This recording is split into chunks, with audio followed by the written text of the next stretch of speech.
분자의 극성 보겠습니다. 자, 분자의 극성에서 우리 극성이란 표현이 뭘 얘기해요? 자, 우리가 지금 얘기하는 분자의 극성은 전기적 성질로,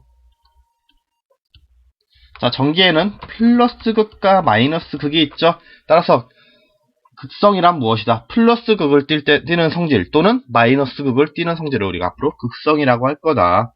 그래서 결합의 극성, 결합. 여기서 우리가 좀 더 얘기할 결합은 공유결합을 얘기하겠습니다. 그래서 처음에 나오는 개념이 전기음성도가 나오네요. 우리 전기음성도가 뭘 얘기했어요? 자, 공유결합하는 원자가 뭘 끌어당기는 힘? 공유 전자쌍을 끌어당기는 능력, 이렇게 얘기했어요. 즉, 우리 A하고, 그러니까 A라는 원자가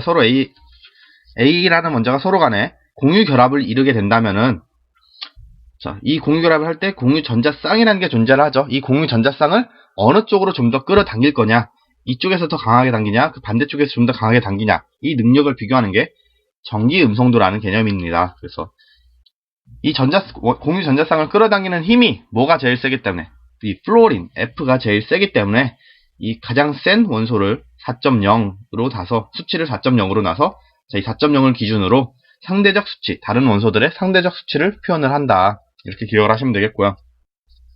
그 다음 나와 있는 게 이제 무극성 공유결합이네요. 공유결합은 공유결합인데 어떤 공유결합? 무극성 공유결합. 즉, 극성을 띠지 않는 무극성인 공유결합이다. 자, 이 무극성 공유결합은 일단 첫 번째, 분자 내에 부분적인 전하가 생기지 않는 결합으로서, 자, 어떤 종류의 원자들, 같은 종류의 원자들이 서로 공유결합을 하는 경우, 같은 종류니까 A랑 A가 서로 같은 경우다. 뭐 O와 산소끼리 결합을 한다. 산소끼리 결합을 할 때는 산소는 그러니까 전기음성도가 일정할 거 아닙니까? 그래서 같은 양쪽에 있는 산소가 전기음성도가 일정하니까 공유전자쌍을 당기는 힘도 서로 일정할 테고, 즉 전기음성도가 서로 같다는 게 그 얘기죠. 서로 전자쌍을 당기는 힘이 같으니까 전자쌍이 어디 존재해야 한다? 두 원자의 가운데에 공유전자쌍이 존재해야 된다. 따라서 어느 쪽으로 치우치지 않으니까 전자가 무극성 공유결합을 하게 된다. 그래서 대부분이 1원소 2원자 분자, 즉 같은 종류의 원자들이 서로 공유결합을 하는 녀석들이다. 이렇게 기억을 하시면 되겠습니다. 그래서 얘는 전자가 가운데 있으니까 전자가 한쪽으로 치우치지 않으니까 무극성 공유결합을 한다. 이렇게 기억을 하시면 되겠고요. 그 다음 이제 극성 공유결합이 나오네요. 마찬가지로 같은 공유결합인데 극성을 띠는 플러스 마이너스 극이 갈라지는 거죠. 그래서 극성 공유결합은 분자 내 부분적인 전하가 생기는 결합이고, 즉 양쪽이 플러스 마이너스 이런 부분적인 전하가 생기는 결합이고, 어떤 경우에 다른 종류의 원자들이 공유결합을 할 경우에, 자, 전기음성도의 차이가 있겠죠. 원자의 종류가 다르면은 전기음성도의 차이가 생길 거고, 전기음성도의 차이라는 건 결국은 공유전자쌍을 끌어당기는 힘이 다르다는 거 아닙니까? 그러니까 공유전자쌍을 끌어당기는 힘이 서로 다르니까 좀 더 강한 쪽으로 공유전자쌍이 많이 끌어당겨지겠죠. 예를 들면 뭐 수소와 플로린이 서로 결합을 한다고 치면은 플로린은 굉장히 강한 편이고 수소는 공유전자쌍을 끌어당기는 힘이 굉장히 약한 편이죠. 그래서 이때 공유전자쌍은 어디에 치우치게 된다? 중심을 놓고 본다면은 좀 더 플로린이 강하게 끌어당길 테니까 플로린 쪽으로 공유전자쌍이 많이 치우치게 된다. 따라서 전자가 치우친 쪽이 마이너스 성질을 띠는 전자가 치우쳤으니까 이쪽이 부분적으로 마이너스 성질을 띠게 될 테고, 이 수소 쪽은 부분적으로 플러스 성질을 띠게 될 거다. 이 기호가 그냥 부분 전하를 표현하는 기호다. 이렇게 기억하시면 돼요. 뭐 델타의 소문자인데, 델타 소문자를 이렇게 쓰는데 얘는 부분 전하를 표현할 때 쓴다. 화학에서는. 이렇게 기억을 하시고요. 아무튼 플로린 쪽으로 전자가 더 많이 치우치게 되고 부분적으로 마이너스 성질을 띠게 될 거다. 그래서 이러한 공유결합이 뭐다? 극성 공유결합이다. 극성을 띠게 되는 공유결합이다. 이렇게 생각을 하시면 되겠습니다.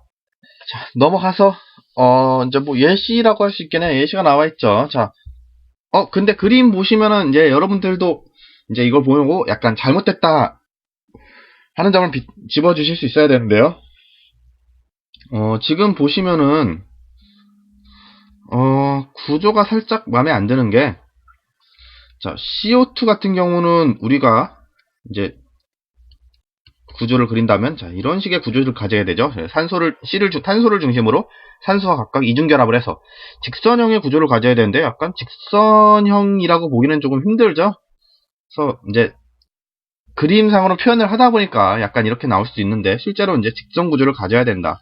이렇게 이해를 해 주시기 바라고요. 자, 그럼 이러한 분자들의 우리 이제 극성 결합, 공유 결합 또는 무극성 공유 결합을 한번 따져 본다면은, 자, 산소 같은 경우는 자, 후던수 물질이죠. 그래서 아까 얘기했던 1원소 2원자 분자다 이렇게 기억을 하시면 되겠고요. 산소끼리 서로 끌어당기는 힘을 체크하는 거니까, 자, 산소니까 당연히 전기음성도는 같을 테고, 따라서 공유 전자쌍을 끌어당기는 힘은 서로 양쪽에서 같겠죠. 같은 힘으로 양쪽에서 끌어당기니까 정 가운데 존재를 해야 된다. 따라서 어떤 공유 결합을 한다? 얘는 무극성 공유 결합을 할 거다. 공유 결합을 할 것이다. 이렇게 기억을 할 수가 있겠고요.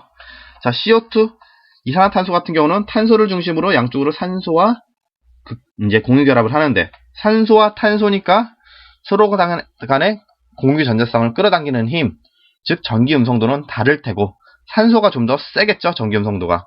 따라서 산소 쪽에 부분적으로 마이너스 성질을 띠게 될 테고, 탄소 쪽에 부분적으로 플러스 성질을 띠게 될 거다.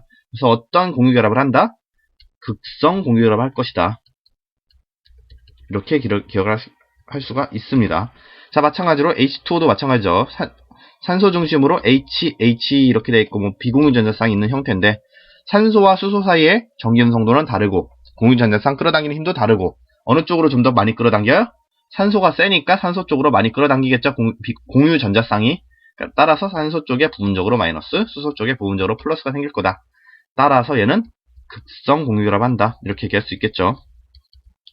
자, 근데 여기서 우리가 체크해야 할 건 지금 우리는 공유 결합을 얘기하는 거예요. 분자 자체가 정기적으로 극성, 플러스 마이너스 전하를 띈다. 또는 무극성을 띈다.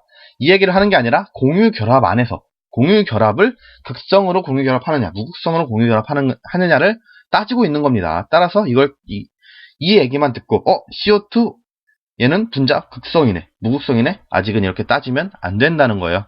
공유 결합 안에서의 극성만 따진다. 즉 우리가 지금 여기 따진 건 여기 있는 수소와 산소 간의 결합, 여기도 탄소와 산소 간의 결합, 여기도 산소와 산소 사이의 결합, 이 부분의 결합, 그러니까 부분적인 쪽의 결합만 따졌다. 이렇게 기억을 해주시기 바랍니다.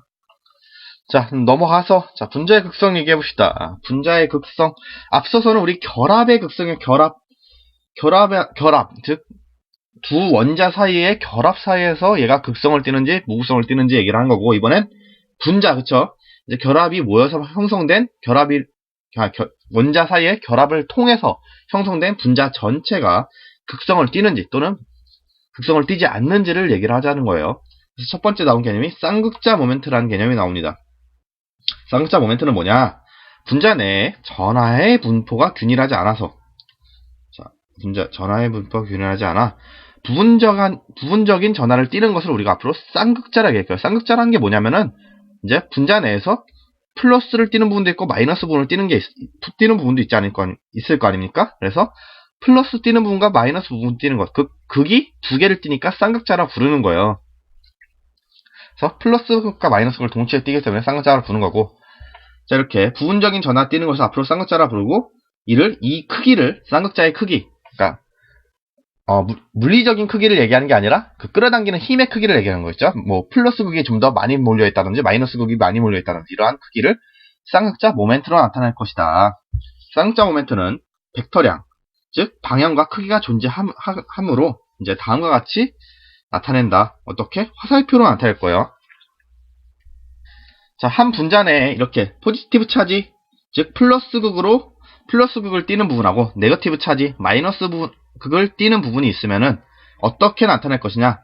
자, 화살표로 표현을 하는데 지금 나와 있는 이 초록색, 파란색 화살표를 얘기하는 게 아니에요. 지금 여기서의 초록색 화살표가 얘기하는 건 그냥 길이를 나타낸다. Distance between center of charges. 즉, 이 전하를 띠는 부분끼리의 이어진 길이를 R로 나타낸 거고, 우리가 앞으로 이 크기는 어떻게 나타내느냐? 화살표로 나타내는데 플러스 극에서 마이너스 극으로 화살표를 그어줄 거예요. 그어주는데 여기 가운데 십자가가 되도록 이렇게 선을 하나 띡 그어줍니다. 이렇게 그어주게 되면 얘가 앞으로 쌍극자 모멘트를 나타내는 화살표가 됩니다. 그래서 시작점이 플러스고 끝나는 부분이 마이너스가 된다. 화살표가 끝나는 부분이 마이너스가 된다. 이렇게 기억을 하시면 되겠고요. 이 다이폴 모멘트, 쌍극자 모멘트의 크기는 얘를 뮤라고 했죠. 뮤는 뭐가 된다? 자, 쌍극자는 극이 두 개로 나눠진다고 했는데, 플러스 극의 차지, 전하의 크기하고 마이너스 극의 전하의 크기는 서로 같게 됩니다. 왜냐하면은, 그래야 둘이 만나서, 플러스의 크기하고 마이너스 크기하고 서로 같아야 서로 만나서 중성이 될 테니까, 같게 그리기 때문에, 얘의 절대값을 앞으로 우리가 Q, 이제 전하량을 Q라고 한다는 절대값 Q가 되겠죠. 이 Q 곱하기 R이 아까 뭐라 그랬어요? 그 전하를 띄는 부분 사이의 거리라 그랬죠.